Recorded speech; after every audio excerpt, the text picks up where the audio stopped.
Well, I have been invited, I think, because there are some interesting parallels that the folks who've been organizing this series feel there are some lessons that are to be learned from Detroit that may have some inspiration for folks who are trying to do this work here in Memphis. We have a riverfront and that has been transformed over the past 10 years. We're starting to see investment in the public realm, and in parallel to that is an investment in neighborhoods. So we haven't made the false choice of downtown versus the neighborhoods. We are investing in the riverfront for all, and a series of neighborhoods that we think we have a chance to bring back. They are largely majority African American neighborhoods. They haven't lost the black working class and middle class, and so we know that there are neighborhoods just like that in Memphis. And I'm here to hopefully inspire the city to be smart about its investments in neighborhoods and put design and planning at the center of the comeback of Memphis. You mentioned the riverfront. What was the area like before compared to what I saw early August? Well, Detroit's riverfront was a largely industrial riverfront. Folks who grew up in the 70s and 80s and 90s have no memory of the riverfront as a part of their growing up. We now have a plan to have a continuous riverfront promenade for 5.5 miles that takes us from one beloved bridge in Belle Isle to the Ambassador Bridge to Canada. And we are a short mile away from realizing that dream. But that has been 10 years in the making, and we were challenged, like many cities, to have too much private development, a little too exclusive development. And at a certain point we stopped and said, enough, that we are going to secure tens of acres of land to the public in perpetuity. And we're going to build an inclusive riverfront for all. And that means beating back some of the private development at times in favor of the public interest. We did that, and we did that with the full participation of community, of neighborhoods that were adjacent to the river, but they never felt that the river was theirs. So we dug deep into those neighborhoods, many of them low income, many of them in subsidized housing, and we blazed greenway paths for them to access the riverfront. So it's an important lesson for for Memphis. It's not just what you do linearly along the river, it's what you do transversely and penetrating into the neighborhood. And I'm going to show how we did that in Detroit. And so you're saying basically making it easy for them to access that area. We have remnants of these linear farms that penetrate deep into the adjacent neighborhoods. But those neighborhoods had to go over highways to get there, and gateways that were fenced in parking lots. We bought the right of ways through private property.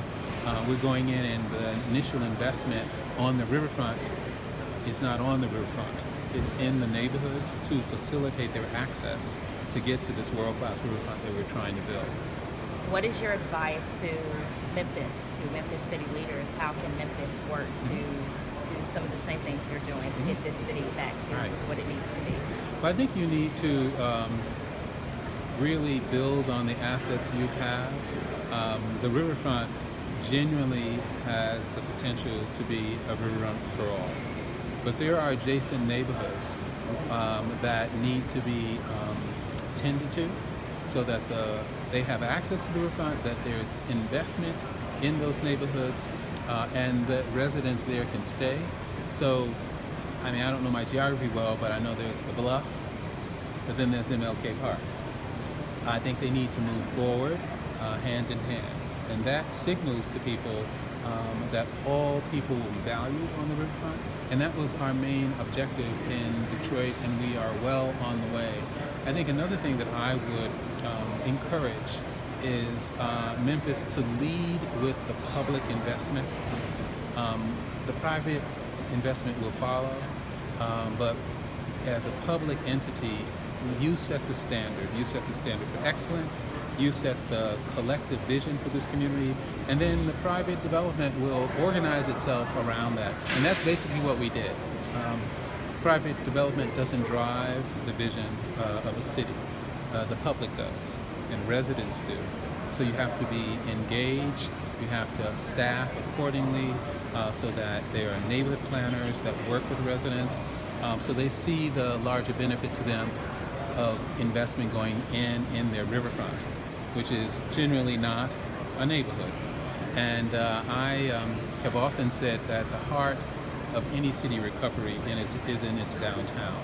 There's only one downtown.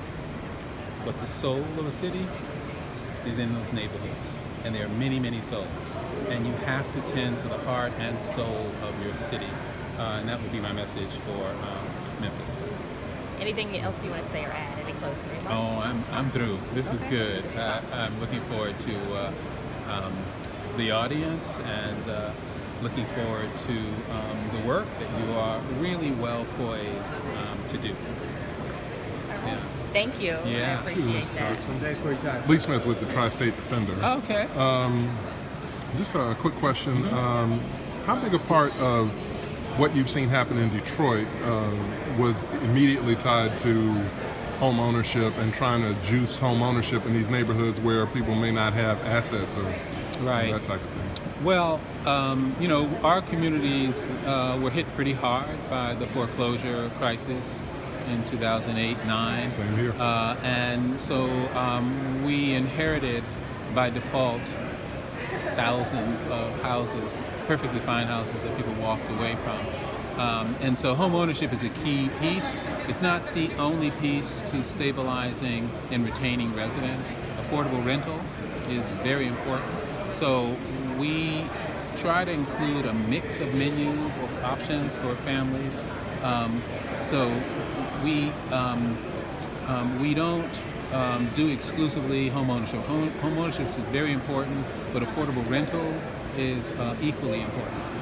And then most importantly is that every deal that has public financing in it has a requirement of 20% affordable housing in it, not somewhere on the site in the structure.